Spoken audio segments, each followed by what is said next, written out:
कहते हैं डायन अपना बदला 7 जन्म के बाद भी नहीं भूलती। एक बार जो डायन किसी का घर देख ले उसे छोड़ती नहीं। तकरीबन 70 साल पहले की बात है।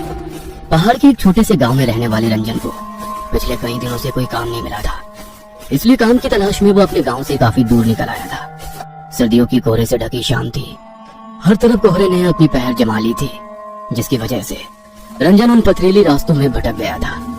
तभी उसने देखा कि पीपल के घने पेड़ के नीचे एक बाबा बैठे हुए चिल्लम फूंक रहे हैं। उस रात के साए साए करते सन्नाटे में किसी इंसान को देखकर रंजन की कुछ हिम्मत बढ़ी और वो जाकर बाबा के पास बैठ गया। कहाँ वीरानों में भटक रहा है बच्चा? इधर का तो नहीं लगता। मैं 7 कोस दूर डिबरी गांव से काम की तलाश में निकला था। काम तो नहीं मिला, लेकिन लौटते हुए अंधेरा हो गया तो पहाड़ों में रास्ता भी भटक गया। अब न आगे का कुछ समझ आता है न पीछे का। ऊपर से ये ठंड खून जमा रही है और डर और घबराहट से दिमाग काम नहीं कर रहा है। बाबा, पहाड़ों में ऐसे दिन ढले वीरान रास्तों पर निकलना ठीक नहीं होता। तू ये जो नहर के साथ वाली पगडंडी है उसे पकड़ कर निकल जा। आगे एक गांव पड़ेगा, वहाँ जाकर मदद मांग लेना। और हाँ, अब रास्ते में रुककर इधर उधर मत देखना। रंजन को बाबा की बातें और उनकी वेशभूषा बहुत रहस्यमयी सी लग रही थी। बाबा के सर से लटकती लंबी जटाएं उनकी मुंह को ढके हुए थी। हाड़ कपाती ठंड में उनके शरीर पर नाम मात्र के कपड़े थे और आंखों में इतनी सुर्खी थी कि देखकर कोई भी डर जाए। ठंड से परेशान है बच्चा? ये ले, 2 कश भर ले, थोड़ी राहत मिल जाएगी। रंजन पहले से ही बहुत घबराया हुआ था। इस समय उसे बाबा की कही बातों को मानने के अलावा कोई और चारा नजर नहीं आ रहा था। थोड़ा सा कुचाते हुए उसने हाथ आगे बढ़ाया और चिल्लम बाबा के हाथों से लेकर 2 गहरे कश खींच लिए। अपनी बात कहने के बाद बाबा फिर से सर झुकाकर अपने चिल्लम सूखने में व्यस्त हो गए। रंजन कुछ पल वहीं खड़ा रहा और फिर चुपचाप बाबा के बताए रास्ते पर आगे बढ़ने लगा। जैसे जैसे वो आगे बढ़ रहा था, पास के जंगल से आती जंगली जानवरों की हो की आवाज से उसके बदन में डर की झुरझुरी सी दौड़ रही थी। अचानक उसे अपने पीछे किसी के कदमों की पात चाप सुनाई पड़ने लगी। इतने सुनसान रास्ते में अचानक कौन मेरे पीछे पीछे चल रहा है? किंतु बाबा ने कहा था मुझे पीछे मुड़कर नहीं देखना है। क्या करूँ, कुछ समझ में नहीं आ रहा। रंजन अभी कुछ समझ पाता कि उसे अपना नाम सुनाई दिया। रंजन, रंजन, इतनी जल्दी मेरी आवाज भूल गया? अपना नाम सुनकर रंजन ने चौंक कर पीछे मुड़कर देखा तो उसे अपने ठीक पीछे वही बाबा दिखाई देते हैं। आओ, मैं तुम्हें ये रास्ता पार करा देता हूँ। तुम्हें डर लग रहा था ना? बोलो, कहाँ तक जाओगे?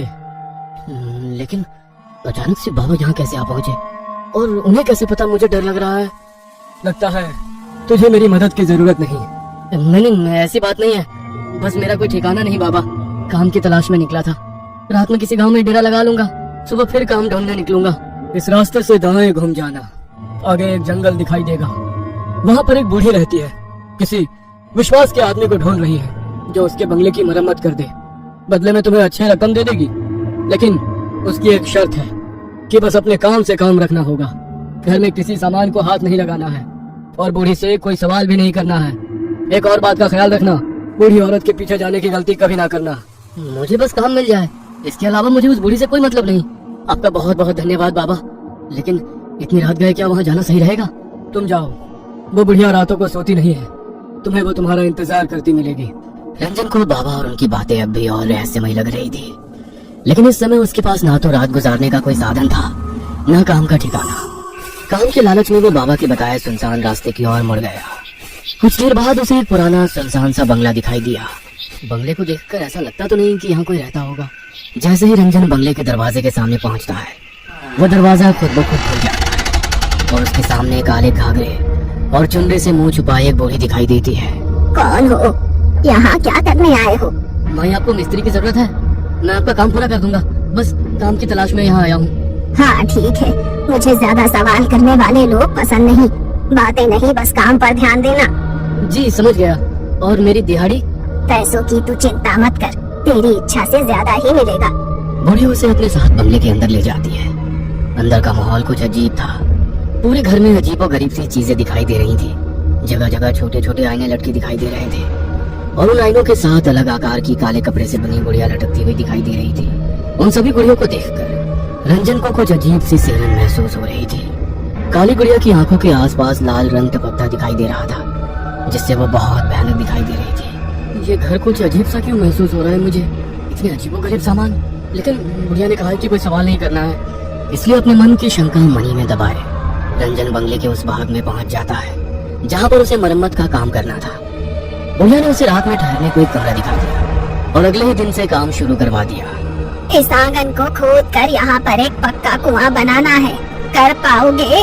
मेहनत का काम है। और हाँ, इसके आसपास चारों ओर दीवार बनाकर घेरा भी करना है। रंजन खुशी खुशी काम करने के लिए तैयार हो गया था। दिन भर बिना मुंह से चू की भी आवाज किए वो अपने काम में लगा रहता। बदले में बुढ़िया उसे दुगनी मजदूरी और दोनों टाइम का खाना खिला देती। एक सप्ताह के बाद काम पूरा हो गया। ये ले तेरा हिसाब। डिमरी गांव से आया है ना तू? हाँ, डिमरी से ही आया हूँ, लेकिन आपको कैसे पता? रंजन की बात सुनकर बुढ़िया ने गुस्से से उसकी ओर देखा। बोला था ना कोई सवाल नहीं। सुन, मेरा एक काम करेगा। तेरे गांव में एक आदमी रहता है, सज्जन सिंह। जानता है उसे?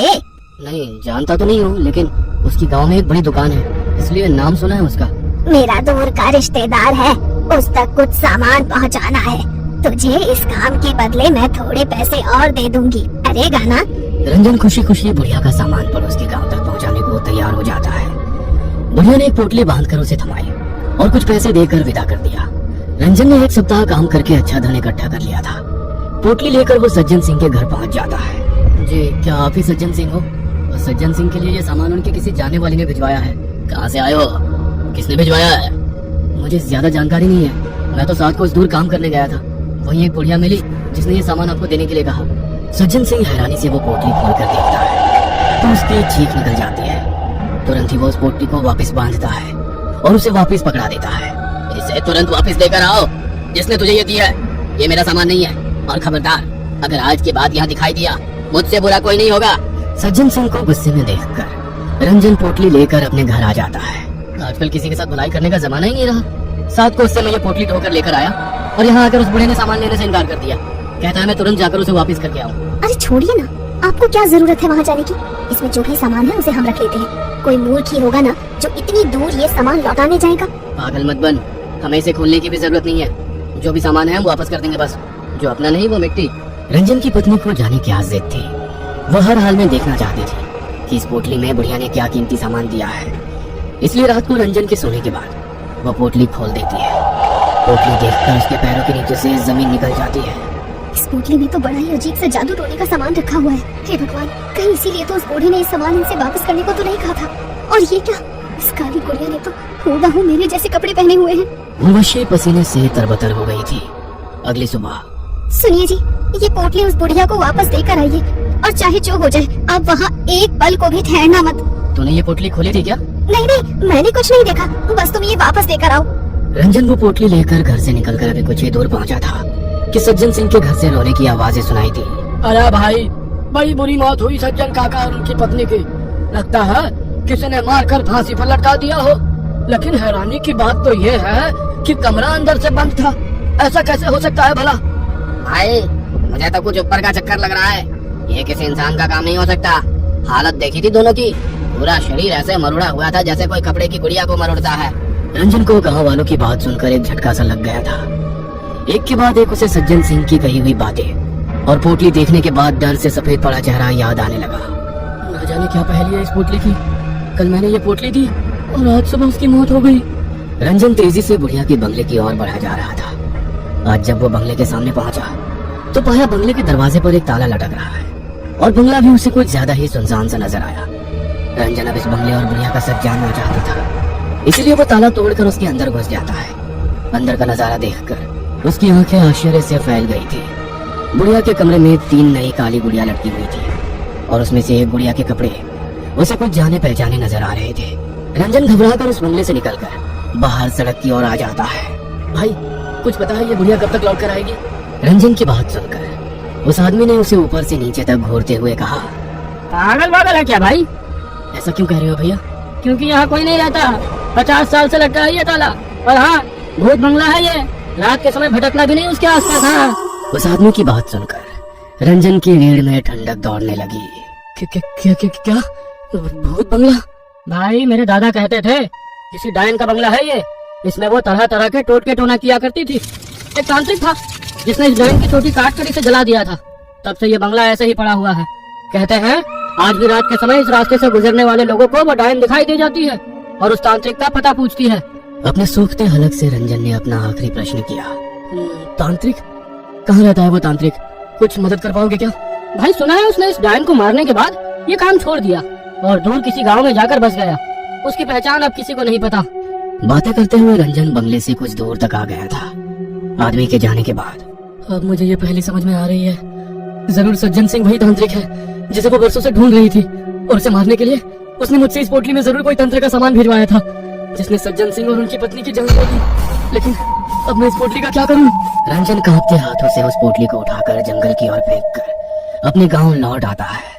गांव आने के बाद उसने अपने घर का दरवाजा खोला तो उसे उसकी पत्नी भी सज्जन सिंह की तरह रहस्यमय हालत में फंदे से लटकी हुई दिखाई देती है। पत्नी के जाने से रंजन पूरी तरह टूट गया था। वो हर पल खुद को ही उर्वशी की मौत का जिम्मेदार मान रहा था। आधी रात का समय था। रोते रोते शायद रंजन की आंख लग गई थी। तभी उसे अपने दरवाजे पर दस्तक सुनाई देती है।